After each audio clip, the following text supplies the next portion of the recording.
Bwana Yesu asifiwe sana. Mbele yenu ni Dr. Peter Mganga, Mrs. Askofu na watoto wa Mungu. Ninalishukuru kanisa, namshukuru Roho Mtakatifu na Bwana Yesu kwa kutupa askofu ambaye yuko tayari na watendakazi ambao wako tayari. Ni faraja sana, ni furaha sana, na nisikia kutiwa nguvu sana baada ya kumwona askofu na timu yake, mama mwenyekiti, katibu, mchungaji Matemba. Kikweli nilifarijika. Ilikuwa ni Jumatano tarehe 15, kitu kama saa 12 kamili. Nimetoka kazini, nimepita mahali, nimepumzika. Mdogo wangu ambaye ni nesi yuko pale Magunga, hospitali ya wilaya Korogwe, alinipigia simu. Nilishtuka kidogo, lakini ni kama aliniattack moja kwa moja. Akasema, kaka uko wapi? Nikamwambia nipo karibu na nyumbani. Akasema, baba amefariki. So straight. Nimekupa hiyo kazi, wewe ni daktari, waambie wengine. Akakata simu. Nilikuwa nimeweka maji mezani. Kiukweli kama alipita masaa 2-3 sikuweza kunywa yale maji. Na bahati mbaya sana, mimi ni mtoto wa 6, lakini bahati mbaya sana niliwapigia kaka zangu wote, hakuna aliyepokea simu. Kwa hiyo niliendelea kukaa na mawazo, sijui nini kinafuata. Nilipigia simu shemeji yangu, mke wa kakangu wa pili. Akapokea simu, akataka kukata. Tuko nje ya nchi. Nikamwambia huko nje ya nchi baba amefariki. Akakata simu. Sasa bahati nzuri yeye alikuwa na kaka. Kaka ana pressure, hakuweza kupiga simu. Lakini sijui ulifanyaje, kesho yake ulikuwa Dar es Salaam. Lakini hakunitafuta. Baada ya siku 2 ndio ananitafuta. Huko nyumbani? Nikamwambia mimi niko Korogwe tayari, siko nyumbani. Akaishi hapo. Kiukweli ilikuwa ni ngumu kuambia dada zangu. Kabidi niwaambie nendeni nyumbani, baba anaumwa sana. Mmoja naye hakulala. Kwa hiyo alipofika nyumbani akapigia dada zake, bwana baba amefariki. Ilikuwa ni ngumu, ni kama anaota, kwa sababu mzee akuugua. Alipata tu shida ya tumbo, akatapika mpaka kufa. Ilikuwa ni ngumu sana.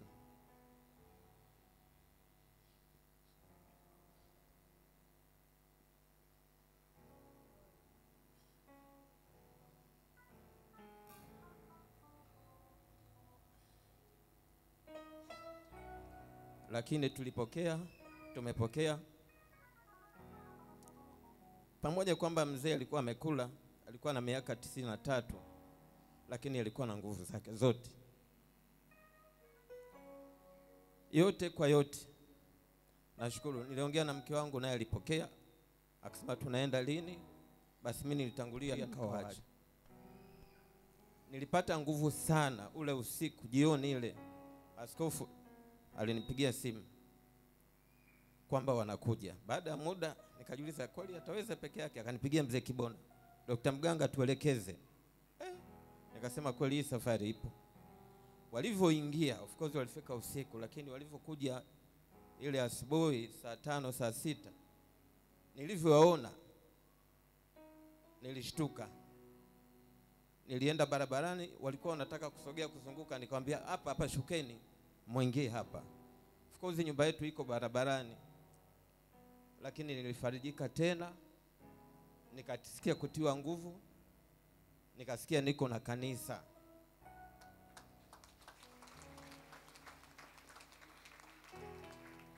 Wako watu wamenipigia simu za moja kwa moja, wako watu wametuma message.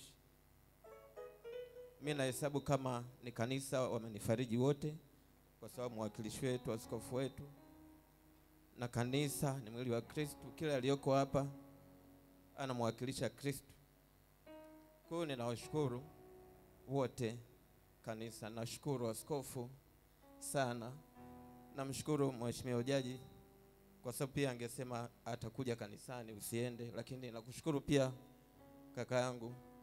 Nalishukuru kanisa. Mbarikiwe sana. Mbarikiwe sana.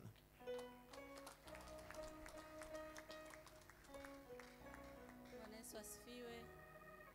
Tuko mbele yenu kuwashukuru kwa upendo, kwa salamu za pole, kwa message nyingi. Wakina mama mlitukumbuka, mlitupigia, mlitutumia message. Na marafiki, ndugu, jamaa wote walikuwa pamoja nasi. Ilikuwa ni ngumu, lakini namshukuru Mungu kwa sababu mimi nilipata shida kwenye kupokea hali yani nikisikia mtu amefariki kuna kama attack napata. Lakini namshukuru Mungu, nilikuwa namwambia Mungu, naomba utulize akili yangu, naomba utulize ufahamu wangu. Kwa hiyo tuliomba, tukamshukuru Mungu, safari ikawa vizuri na tukaenda salama Korogwe. Na nilifarijika sana kumuona askofu, mama Bwata, nilifurahi sana kuona wachungaji. Niliona ni kanisa zima. Hata wewe ambaye ukuwa na taarifa, tunakupenda, tunakushukuru kwa sababu umewakilishwa na kanisa zima. Mungu awabariki sana kwa upendo. Mungu awabariki sana. Na mimi namshukuru Mungu kwamba Mungu alinitetea, alinisimamisha kwa kweli. Sababu baba mkwe alikuwa ni mtu wa rafiki, mcheshi, tulikaa naye mara nyingi nyumbani. Kwa hiyo ni hali hata kama alikuwa ni mzee, lakini kuondokewa na baba ni tunapata huzuni. Lakini tunamshukuru Mungu kwa maisha yake. Tunasonga mbele na tumekubaliana familia, yani siku ya leo wote kila mtu kwenye kanisa lake akatoe shukrani kwa sababu Mungu alimpa umri mkamilifu na ziada.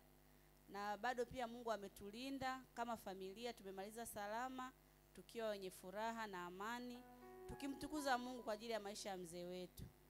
Mungu awabariki sana kanisa. Asante askofu. Ninaomba mtusindikize kwa sadaka yetu ya shukrani. Tunamshukuru Mungu kwa ajili ya maisha ya mzee wetu mchungaji Daudi Mganga. Asanteni.